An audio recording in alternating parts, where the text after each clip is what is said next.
In this lesson, I'm going to show you the tone curve. So I have this photo of Sam brought back up, one that I want to make a little bit more contrasty. So if you open this curve, you can see that we have sliders down below, but you have this sort of histogram square with this line in the middle.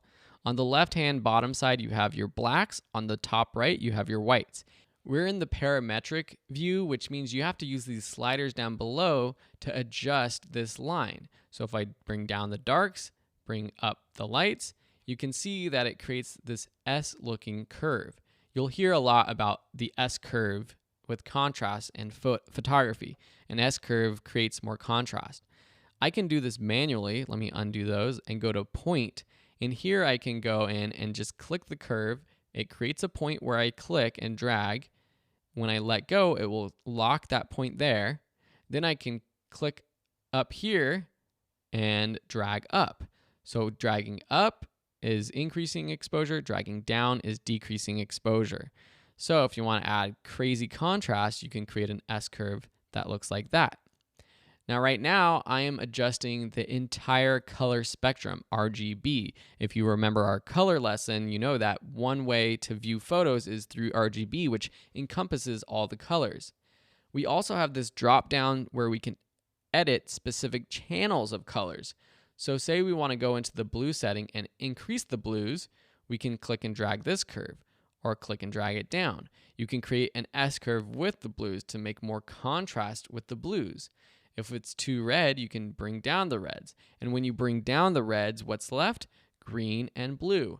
So you kind of can play around and get some really cool shots with these curves. And you don't just have to do an S-curve. You can do sort of a, I don't know, that's not really a Z curve, but a backwards S curve or an upside down S. See how cool that looks? I mean, this is very stylistic, but it's one way that you can adjust the curve. If you want to undo this, just go up to the curve menu, click linear, and it will set everything back.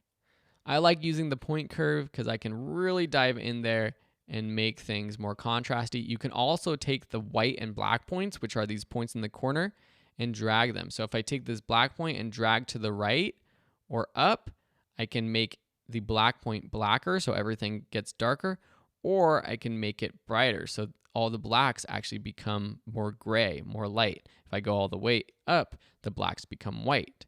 Same with the top right. With the whites, if I drag down, the whites become whiter. If I drag to the left, the whites become darker. Cool, so that's the tone curve. In the next lesson, we're going to be looking at vignettes and grain, two stylistic things, and then we'll be saving our images before going through more of these other advanced features.